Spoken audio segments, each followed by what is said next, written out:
morning guys, Sir Ian, and this is my bike check. So din ta ma-start.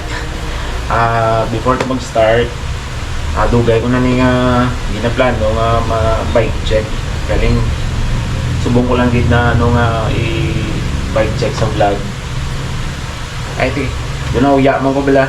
Sila nga duga pa ila usang bike ko. Pero I'll just give a perspective for those nga never been into BMX or gusto mag BMX pero wala pa sang mga technical know-how or sang overall na idea kung ano gilay sa ka BMX bike. So din ta ma-start. So ang frame ko ni is by Kink Bikes, Kink Bikes Broadway. Ang top tube length niya is 20.75. Ang iyang rear stay is 13 to 12.75, pero ginset ko lang sa 13. Hindi ko pasahos ang 12, tama ka 12.75, tama kalipot. Ang fork, so ang fork is Odyssey R25 41 thermal. Handlebar is Colt 9 Rise. Ano pa?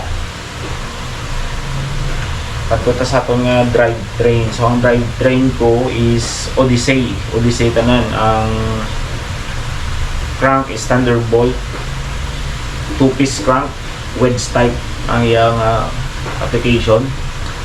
So Thunderbolt, Odyssey. Ang akong chain wheel is Odyssey Man MDS $1 million sprocket. MDS stands for $1 million sprocket, pero barato lang na sa 3K. Ang bottom bracket of course is also Odyssey. Ngalan niya sa piyak. Ang chain ko is BSD half link chain. Ipakita ko sa inyo guys kung tawag sa half link chain. So kung makita nyo, hindi sa pareha sa regular chain, medyo tulikod sila. Okay, so yung Odyssey ang bottom bracket. So sa drivetrain alone, ang iyang crank, ang iyang bottom bracket, ang sprocket, kag ang chain, so more or less nagabili na siya mga 18,000 pesos. Sana all. Hindi ka lang ng crank is 10,000. Odyssey Thunderbolt. Okay. And sa rear end nagagamit ko sang free coaster, ang free coaster hindi na siya pareha sa cassette nga may ratchet na huni, so silent na siya. Dason nga ginawa sa free coasters kay ang free coaster guys may ability siya to coast backwards. Ang tawa nyo, forward, backward, wala yan nagagiyo ang atong chain kaysa regular yung cassette or chain panawag pinion drive, upod na siya kung patrason, niya wala, then wala siya gahod. So anong niya sinang advantage kay parang kung may tricks ka nga going backwards or coasting na ginatawag ang term,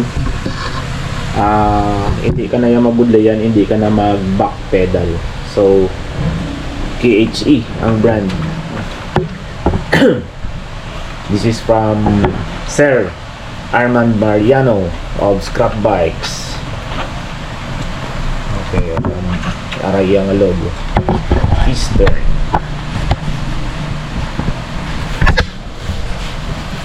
KHE gali. Correction. KHE free coaster. Equipped naman siya sa mga aluminum nga hardware.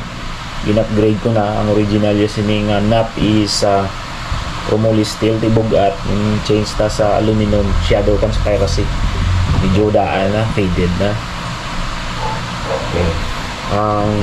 Tires ta, back and front. brandless, wala siya brand, pero ini siya nga design iyan isa sang formerly may amuma ko niya guma iya sang stranger nga bike company nga Hayes na discontinue nila pero nagalusot pa sa mga market, pero wala na siya yung brand, purple ang color. Then kadto pa sa atong seat post ordinary and generic na seat post din pintahan. Then amo ni siya nga akong bangko, animal cash seat, antik na ni, dugay-dugay na ni guys, 15 years na ni ang edad ya. Actually duha ni kabilog, sa una may stripe ko, taging ko galing sang mangod ko, hindi na paguli kay nagbakal ko liwat kay ang animal bikes Quila gini siya nga brand, basta street rider ka. So ano siya. Then ang pegs ko is Odyssey, dugay-dugay naman ni, dekada pa ni. Ini yan, nabakal nila mo sa Chongqing Tire Company sa Singapore. Tugon ko sa akon mangod pa bakasyon nila. What makes this sprocket special kay may guard na ni siya nga built-in. So kung mag-tricks ka, especially sa mga LEDs, hindi maigo ang imong sprocket tooth or teeth kag ang imong chain hindi dali-dali maguba. Moving forward, diri ka sa atong front wheel. So ang front wheel ko is Primo NFL. So may integrated na siya nga spoke guard or flange hub guard. Wala man ni siya flange sila siya gali daw guaya daw pang motocross ba lang ang motor, ginasuot mo dai ang iya nga spoke. Hindi siya flange, no, flangeless. So it all the same man, all the same pegs. Then ang rim ko is iklat.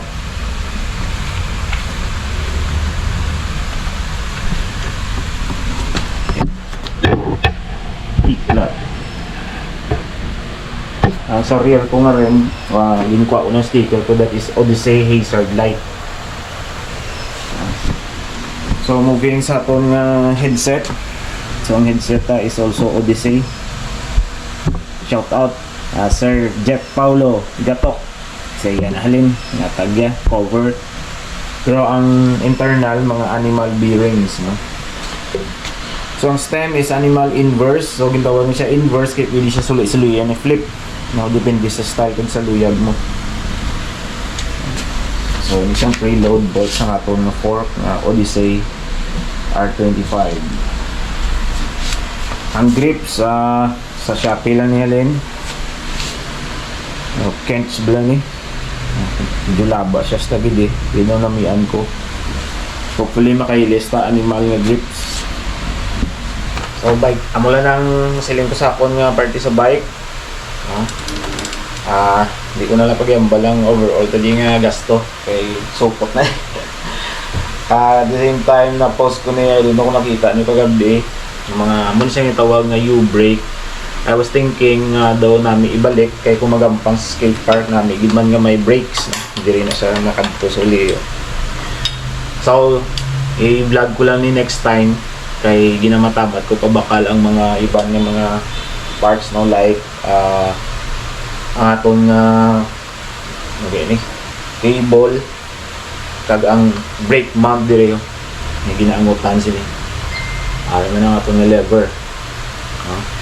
So I know mga BMX rider kilala ni nila nga brand kung ano ni.